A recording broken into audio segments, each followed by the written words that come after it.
Hi guys. তো আজকে আমি ভাবলাম তোমাদের সাথে একটা নিউ রেসিপি শেয়ার করি। তো দেখো, আমি এখানে রেডি হয়ে গেছি, রেডি হয়ে চলে গেছিলাম দোকান কিছু জিনিস কেনার জন্য। সেটা হচ্ছে আমুল দুধের প্যাকেট আর কাজু কিশমিশ, আর আসার সময় নিয়ে এসেছিলাম একটা আইসক্রিম। আর বিশ্বাস করবে না, আমুলের এই কাজু কাজু কাতলিওয়ালা আইসক্রিমটা খেতে বেশ টেস্টি ছিল। তো যাই হোক, এখানে আইসক্রিমটা খেয়ে নিচ্ছিলাম। আইসক্রিম খাওয়ার পর আমি সোজা চলে আসলাম রান্নাঘরে, এসে গ্যাসটাকে অন করে দিলাম। দেন বসিয়ে দিলাম কড়াইটা একটু গরম হয়ে গেলে এর মধ্যে দিয়ে দিব আমি ঘিটা। তারপরে একটু নেড়ে চেড়ে এর ভিতরে আমি দিব দুধ। আজকে আমি যেটা বানাবো সেটা হচ্ছে সুজির রসমালাই। তো চলো এখানে দুধটা দিয়ে দিই। দুধটা দেওয়ার পর একটু গরম হলে, বেশ কিছুক্ষণ গরম হলে, এই যে আমি সুজিটা দিয়ে দিলাম। সুজিটা দিয়ে এখন ভালো করে নেড়ে চেড়ে আমি এটাকে একটা থালের মধ্যে বা একটা প্লেটের মধ্যে নামিয়ে নিব। তো চলো ভালো করে সুজিটাকে আগে নেড়ে নিই। তো দেখতেই পাচ্ছ আমি সুজিটাকে কন্টিনিউয়াসলি নাড়তে হবে। অ্যাকচুয়ালি যখন সুজিটা আমি ঢালি তখন থেকে নাড়া উচিত ছিল, কিন্তু যেহেতু এক হাতে ফোন এক হাতেই, তো আমি এটা করতে পারছিলাম না। দেন এই দেখো, এই যে ছোট ছোট মিষ্টির মতো করে নিতে হবে। একটু গরম গরম থাকাকালীনই এটাকে গোল গোল বানাতে হবে, না তো ঠান্ডা হয়ে গেলে পর থেকে হতে চায় না।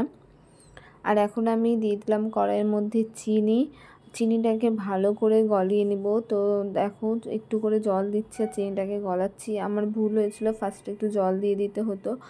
তো যেহেতু ফার্স্ট টাইম করছি, অনেক কিছুই ভুল হয়েছে, তো সেটা তোমাদেরকে বলছি। তো চিনির রসের মধ্যে আমি এখন দিয়ে দিলাম দুধ। তোমরা তোমাদের স্বাদ মতো, মানে কেমন মিষ্টি খাও সেই হিসেবে চিনি দিতে পারো। তো আমি এখানে দিয়ে দিলাম এলাচের গুঁড়ো ছিল না, তাই গোটা এলাচ দিয়ে দিলাম। তারপরে কাজু কিশমিশও আমি দিয়েছি। দেন এটাকে ভালো করে নেড়ে চেড়ে নিব। আর যেটা আমি গুঁড়ো দুধ কিনে নিয়ে এসেছিলাম, তো 2 প্যাকেট গুঁড়ো দুধ দিয়ে আমি এটা আবারও এই লিকুইড দুধের মধ্যে দিয়ে দেবো, কারণ ক্রিমি যে স্ট্রাকচারটা সেটা না তো আসে না। তো সেটার জন্য আমি এখানে 2 প্যাকেট গুঁড়ো দুধ নিয়েছিলাম, এখন সেটাকে আমি দিয়ে দেব। আর পর থেকে এটাকে ভালো করে আরেকটু ফুটিয়ে নিব, যাতে এটা একটু মানে ক্রিমি ভাবটা আসে। তো যাই হোক, এরপরে যে এই এলাচগুলো দেখছো, এই এলাচগুলোকে আমি বের করে নেব, কারণ মিষ্টির মধ্যে এরকম এলাচ থাকে না, জাস্ট একটা ফ্লেভার যাতে আসে সুন্দর, সেই জন্য আমি দিয়েছিলাম। তো আমি এখন এখানে এলাচগুলোকে এক এক করে সব বের করে নিচ্ছি।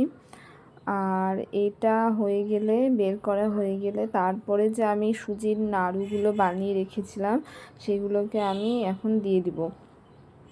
তো দেখতেই পাচ্ছ আমি এখানে দিয়ে দিলাম। চলো এবার এটা একটু ভালো করে ফুটিয়ে নেওয়া যাক, তারপরে এটাকে দেখি কেমন হয়।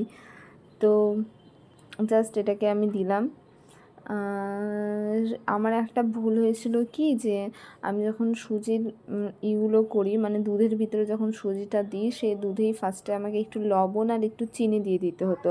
তাহলে সুজিটা যে মানে সুজির যে নাড়ুটা, সেটার ভিতরে তো দুধটা আর যায় ঢোকে না। তো জাস্ট সেটার জন্য একটু চিনি আর একটু লবণ দিয়ে দিতে হতো।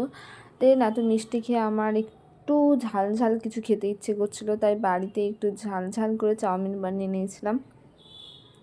আর চাউমিন আর মিষ্টি বানিয়ে আমি চলে গিয়েছিলাম দিদার বাড়ি, দিদাদেরকে খাওয়াতে। তো এখন চলে আসছি, দিদার বাড়ি থেকে চলে এসেছি। আর এটাই ছিল আজকে তোমাদের জন্য রেসিপি। তো কেমন হয়েছে অবশ্যই তোমরা কমেন্টের মাধ্যমে জানাবে।